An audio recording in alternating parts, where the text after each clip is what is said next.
एबे समस्या घेरे रही पर्यटन स्थली।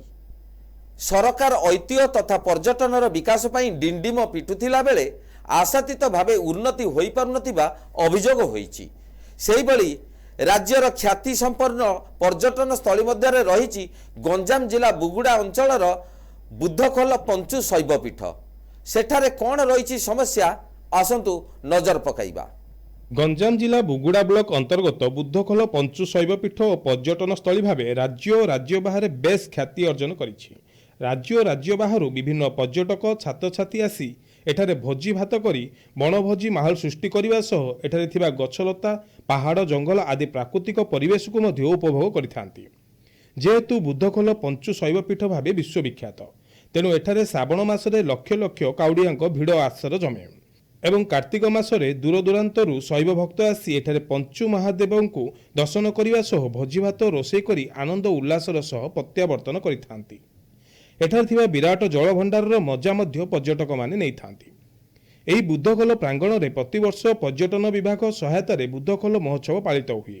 यार रक्षणाबेक्षण निमंते एक कमिटी गठन करी गाड़ी पार्किंग भोजीर जागा लगी टंका आदाय करी जनसाधारण सुविधा लगी उक्त टंका को विनियोग करा जाय थाए। बरहमपुर यूनिवर्सिटी आसछु एठी पिकनिक पे जेहेतु एरा गोटे पर्यटक स्थल से जो आसीथिलु पिकनिक पे कोठी आसीथिलु बुद्धखोल। अच्छा तो एठी शौचालय व्यवस्था टिके सेते फैसिलिटेड नहीं जेहेतु वुमेन मान को पई टिके प्राइवेसी और टिके वेल वाटर हाइजीन हां सप्लाई वाटर सप्लाई टिके ठीक नहीं हाइजीन भी नहीं आउ माने सराउंडिंग टा भी टिके हाइजीन नहीं। आशा भोजी भातर आसर चलछि हमर बुद्धखोल पाददेश रे बहुत दूर दूरांतर पर्यटक मैंने आसुच्चंदी सेमानकर सबु प्रकार सुविधा सुविधा पे बोली बुद्धखोल उन्नयन समिति ध्यान देइछि एवं तत्पर अछि। या सत्वे पार्किंग टू नेकी आमर भोजी करूछन जो माने जो पर्यटन स्थली जगह बुद्धखोल पर्यटन पाददेश रे जो भोजी गुडा आयोजन होउछि सेमान गोटे मध्य हेबी आदाय होउछि कलेक्शन करा जाउछि। एथिप्रति आमर बुद्धखोल उन्नयन समितिर यदि दृष्टि रहे आगामी दिन रे हजार हजार संख्यार पर्यटक मानकर भिड़ एठी जमी रहबो बोली हमर आशा एवं मो ना हूँ रुद्रप्रसाद आचार्य बरहमपुर यूनिवर्सिटी आईपीएम डिपार्टमेंट रू आम आसलु बुद्धखोल बुलायापी झरणा टे गाधे बोली झरणार तो पानी ना आउे गलु ऊपर गुंफा को यही पहाड़ को गला बेले बाटर तो जहाँ है आम अवस्था 3 थर बसी बसी 4 थर उठी उठी जाइचु आउ भल लगिला जेहेतु सांग मैंने थे एकला आसते भल लगी ना आउ टिके जदि उन्नति हो पार जगार टे भल लगे नेटवर्क आसुनी किछि हे पारुनी एमती आ। एही बुद्धखोल विराट पर्यटन स्थलीर मुख्य समस्या हेउछि जल। उक्त स्थान को आसुथुवा किछि महिला पर्यटक असंतोष मध्य प्रकाश करिसेंति। विराट जलभंडार थिबा सत्वे शौचालय रे पानीर असुविधा और एठी थिबा स्विमिंग पूल संपूर्ण सुखिला पड़िथिबा नै असंतोष व्यक्त करिसेंति ब्रह्मपुर यूनिवर्सिटी छात्री।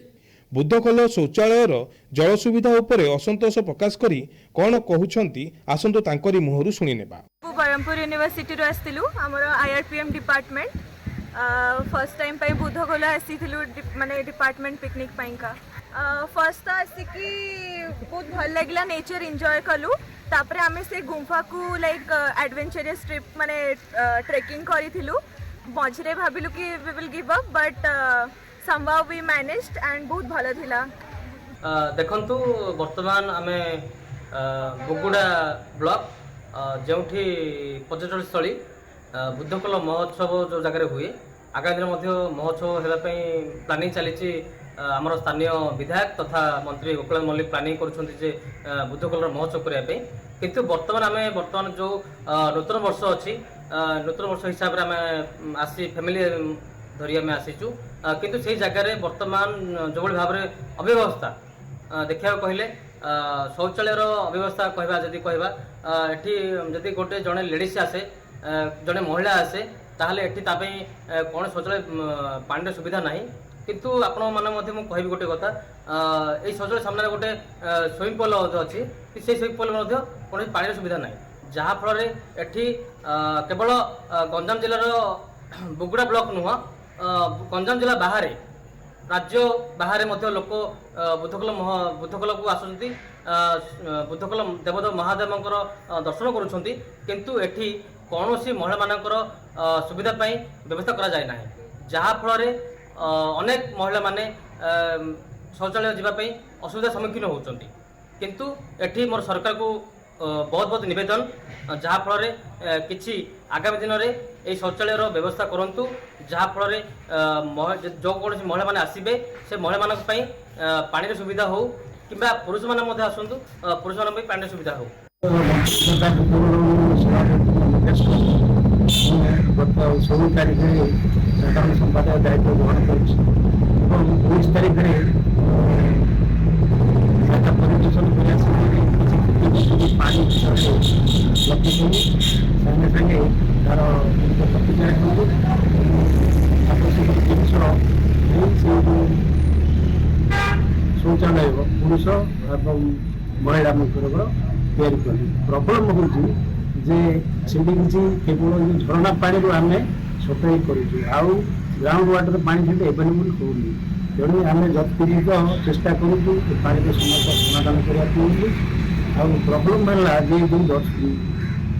ଯେଉଁ ଲୋକମାନେ ଯାଉଛନ୍ତି ଜନସାଧାରଣ ସେ ମେଟେରିଆଲ ବ୍ୟବହାର କରୁଛନ୍ତି କିନ୍ତୁ ଚାବି ଫେରାଉନାହାନ୍ତି ଏବଂ ଭଙ୍ଗାଭଙ୍ଗି କରିଦେଉଛନ୍ତି। ଆମର ପରମାନେଣ୍ଟ କୌଣସି ୱେବସାଇଟ୍ ନାହିଁ, ତା ପ୍ରତି ଆମେ ଦୃଷ୍ଟି ଦେଉଛୁ ଏବଂ ପାଣିର ବର୍ଷ ସାରା ଯେମିତି ସପ୍ଲାଇ ହେଇପାରିବ ସେଇଥିପାଇଁ ଦୀର୍ଘମିଆଦୀ କାମ ଆମେ ହାତକୁ ନେଉଛୁ। ଆଉ ନିକଟ ଭବିଷ୍ୟତରେ ଟୁରିଜମ ଆଉ ASIକୁ ଆମେ ରିକ୍ୱେଷ୍ଟ କରି ଏହାର ସମାଧାନ ଜଲ୍ଦି କରିବୁ।